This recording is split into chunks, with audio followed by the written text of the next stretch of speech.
Hi guys, welcome back Swetha Mahesh official. இன்றைக்கி எங்கள் வீட்டில் மார்னிங் டிஃபன் பூரியும் வெஜிடேபிள் குருமாவும் செய்ய போகிறேங்க. என் ஸ்டைலில் நான் எப்படி செய்யணும்னு பார்க்குறீங்களா? வாங்க.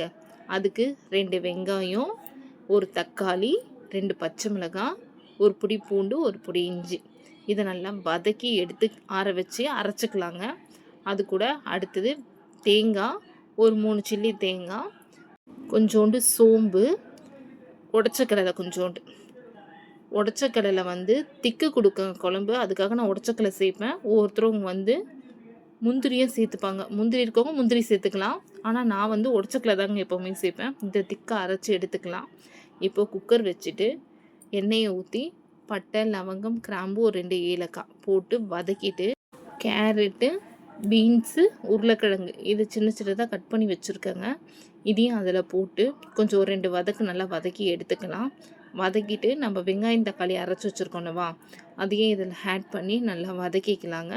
வதக்குனதுக்கப்புறம் ஒரு 1/2 ஸ்பூன் மிளகாத்தூள், நம்ம பச்சை மிளகாலாம் ஆட் பண்ணதுனால மிளகாத்தூள் பார்த்து காரத்துக்கு தகுந்த மாதிரி போட்டுக்கலாங்க. நாங்கள் காரம் கம்மியாக சாப்பிட்றனால நாங்கள் 1/2 ஸ்பூன் மிளகாத்தூள் தான் போட்டிருக்கேன், வீட்டு மிளகாத்தூள்.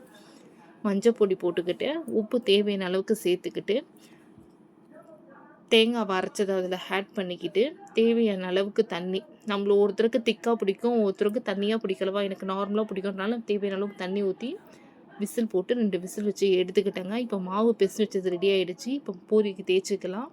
பூரி கொஞ்சம் திக்காக இருந்தால் தாங்க நல்லாயிருக்கும். நான் எப்போவுமே ஒரு மினிமம் ½ ஹவர் ஊற வச்சு எடுத்துப்பேன். ஒரு 1 ஹவர் 2 ஹவர் ஊற வச்சா கூட பூரி நல்லா புசுன்னு நல்லா வரும். மாவும் சாஃப்டாக இருக்குங்க. பூரி நல்லா இருக்கா? இந்த வீடியோ உங்களுக்கு பிடிச்சிருந்துச்சுன்னா ஸ்வேதா மகேஷ் அஃபிஷியலை சப்ஸ்கிரைப் பண்ணுங்கள், லைக் பண்ணுங்கள், கமெண்ட் பண்ணுங்கள், ஷேர் பண்ணுங்கள். பாய்.